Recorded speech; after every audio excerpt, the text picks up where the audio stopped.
नमस्कार छात्रों, आज हम कक्षा 12 पद्य 1 कृष्ण भक्ति की विस्तृत समझ प्राप्त करेंगे। उससे पहले हम रचयिता कवयित्री मीराबाई के बारे में जानकारी प्राप्त करेंगे। मीराबाई का जन्म जोधपुर के कुकड़ी गांव में राव रत्न सिंह राठौर के परिवार में हुआ था।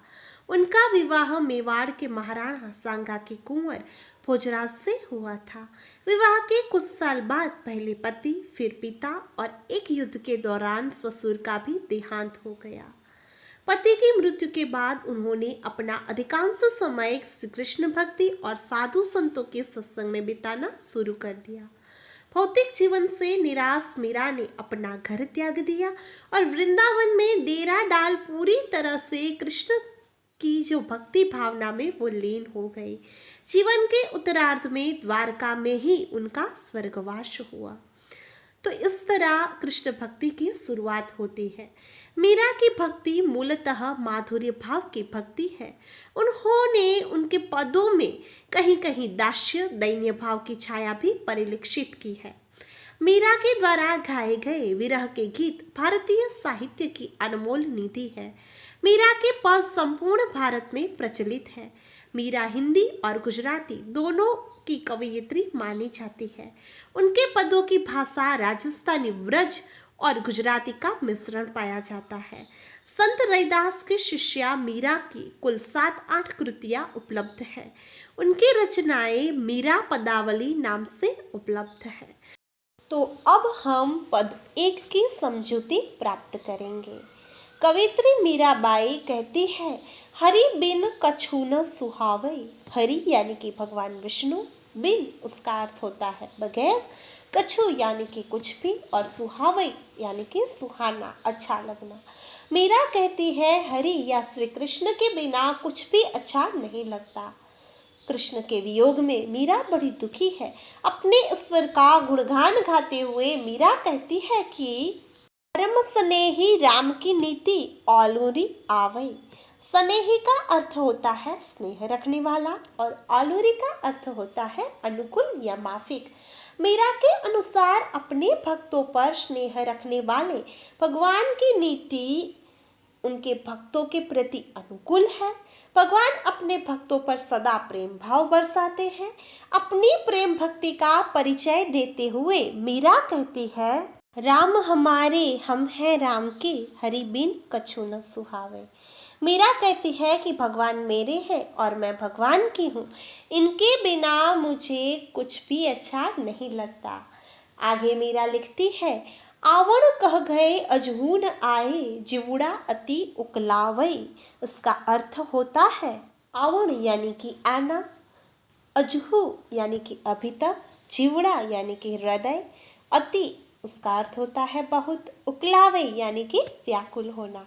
मीरा कहती है कि प्रभु ने मुझे आने का, अपने दर्शन देने का वचन दिया था, परंतु अभी तक उन्होंने ये परम सुख मुझे प्रदान नहीं किया है, इसलिए उनका हृदय एकदम व्याकुल है। कृष्ण दर्शन की प्यासी मीरा कहती है, तुम दर्शन के आसर मैया, कब हरि दरस दिलावे।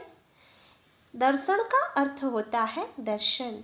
मीरा कहती है, हे ईश्वर, मुझे आपके दर्शन की प्रतीक्षा है, आप कब दर्शन देंगे। उसके बाद कृष्ण दर्शन की आस लगाई बैठी मीरा कहती है, चरण कवल की लगनी लगी नित, बिन दर्शन दुख पावे। कवल का अर्थ होता है कमल, नित यानी सदा, दर्शन का अर्थ होता है दर्शन, लगनी यानी कि मग्न हो जाना, बिना, बिन का अर्थ होता है बिना, पावई यानी कि होना। मीरा प्रभु से कहती है कि आपके कमल रूपी चरणों में ही मेरा मन लिप्त है, मग्न है। आपके दर्शन न होने से मुझे बहुत दुख है। प्रभु के दर्शन न होने से दुखी मीरा प्रभु से अनुरोध करती है कि मीरा को प्रभु दर्शन दीजियो, आनंद बरणियों न जावई।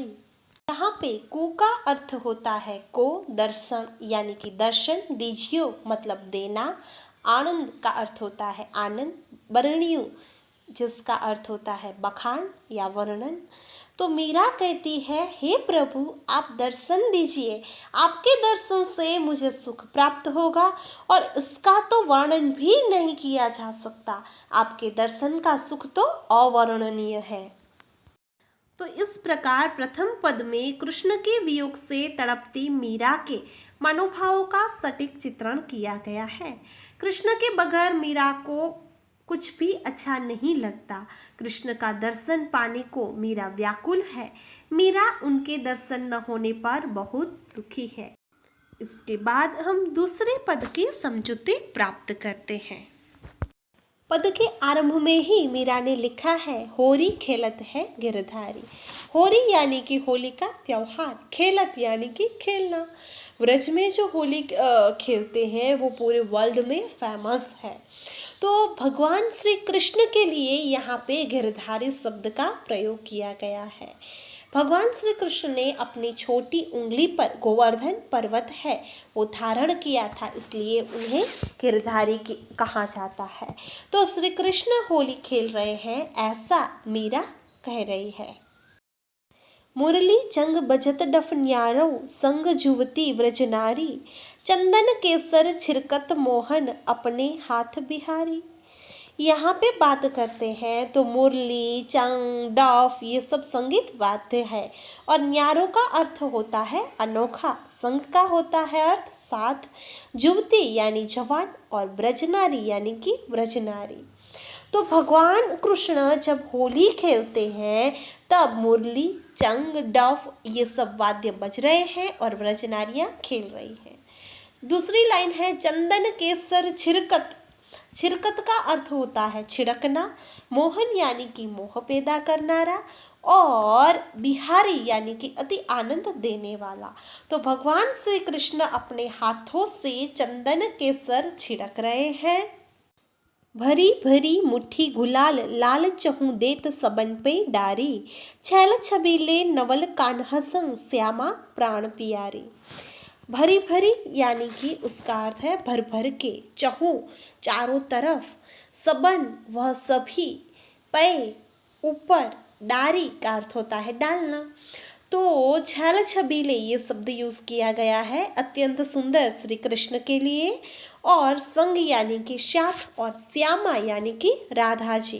भगवान श्री कृष्ण इस अवसर पर अपनी मुट्ठियों पर गुलाल भरकर चारों तरफ लोगों के ऊपर डाल रहे हैं और ये कृष्ण हैं, उनके साथ राधा जी भी होली खेल रही है। के बाद मीरा होली का कुछ इस तरह से वर्णन कर रही है कि गावत चार धमार राग तहाँ दई दई कल कर तारी, फागु जो खेलत रसिक सांवरी बाढ़यौ व्रज व्रज भारी।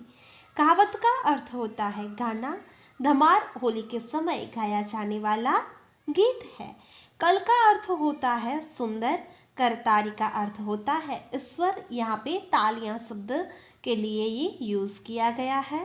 तो छैल छबीले तालियां बजा बजा कर फाग गीत गा रहे हैं। उसके बाद है फागु जू खेलत। यहाँ पे फागु शब्द का अर्थ होता है फागुन माह और होली का त्योहार। जू यानी कि जब, खेलत यानी कि खेलना, भारी का अर्थ होता है बहुत, रसिक सांवरी यानी कि गोपिया, बाढ़ियौ बाढ़ का आना, रज यानी कि धूल। तो जब श्री कृष्ण गोपिया या व्रज की नारी के साथ होली खेल रहे होते हैं तब इतना गुलाल उड़ रहा है कि जिससे ऐसा प्रतीत होता है कि व्रज में गुलाल की भारी रज उड़ रही है, यहाँ पे गुलाल की बाढ़ आ रही है। अंत में मीरा कहती है, मीरा के प्रभु गिरधर नागर मोहन लाल बिहारी। यहाँ पे मीरा कहती है, हे प्रभु आप तो मन को मोह लेने वाले हो। सच में व्रज गोपिया और राधा के साथ खेलते श्री कृष्ण बहुत सुंदर लग रहे हैं। तो इस प्रकार यहाँ पे काव्य की समझौती है वो पूर्ण हो रही है। तो आशा है कि आपको ये पद्य की समझौती है वो बहुत उपयोगी साबित होगी। So wish you all the best. Like, share and subscribe Eklavya education and Hetal Thakkar एड्यूवर्ड। Bye bye.